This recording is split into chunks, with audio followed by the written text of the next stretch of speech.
تلوار تو پرانی ہے پر دھار وہی ہے. چھوٹے بچے ہیں لیکن موٹے ہیں, باتوں کے موٹے ہیں, محنتیں اچھی ہوئی.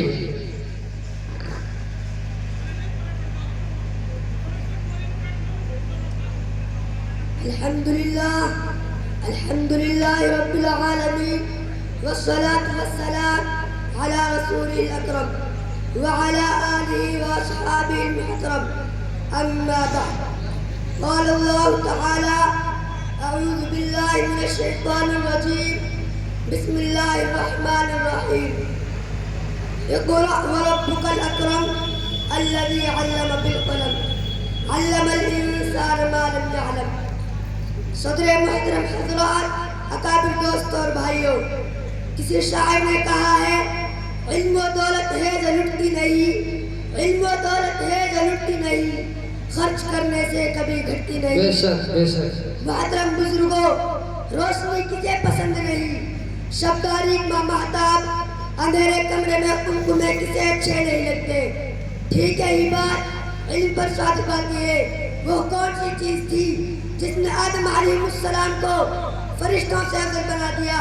وہ کون سی طاقت ہے جو انسان کو اشرف المخلوقات بنائے ہوئے ہے؟ وہ علم ہے. بھائیوں اور دوستوں, ہم مسلمان ہیں, اللہ اور اس کے رسول صلی اللہ علیہ وسلم پر ایمان رکھتے ہیں. بات دعوے ہے, اگر ہم علم نہیں رکھتے تو ہم مسلمان نہیں ہو سکتے. مسلمان اور جاہل رہے, مسلمان اور ان پڑھ ہو, یہ ہو نہیں سکتا. اللہ کی کتاب میں علم کی عظمت جگہ جگہ بیان کی گئی ہے. ارشاد باری تعالی ہے, قل هل يستوي الذين يعلمون والذين لا يعلمون انما يتذكر اولو الالباب. اس آیت کا ترجمہ یہ ہے, کہہ دیجئے کہ اہل علم اور ناداننے والے برابر ہو سکتے ہیں, عقل مند ہی نشاط پکڑتے ہیں. اس لیے ہر انسان کو چاہیے کہ علم کے حصول کے لیے سرگرم رہے.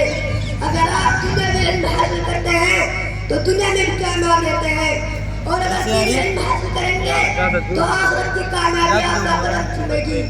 محترم دوستو, علم سے مراد کیا ہے؟ کیا دنیا میں علم, کیا اخروی میں علم؟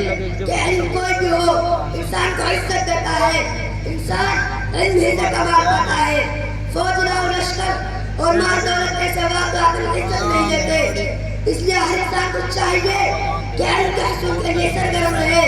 اگر آپ دنیا میں علم حاصل کرتے ہیں تو دنیا میں بھی کامیاب رہتے ہیں, اور اگر دین علم حاصل کریں گے تو آخرت کی کامیابی آپ کا قدم چومے گی.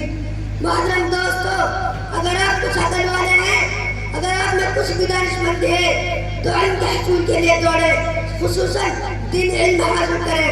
چاہے آپ کو کتنی ہی تکلیف اٹھانی پڑے, مصائب جھیلے, تکلیف اٹھائے, اور راتوں کی نیند خراب کرے, اور دیگر زحمتیں برداشت کرے, پھر بھی علم کے حکم سے نہ بھاگے. اسی میں کامیابی ہے. بہت عمدہ, بہت اچھا, وما علینا الا البلاغ. بہت بڑھیا, سچائی ہے.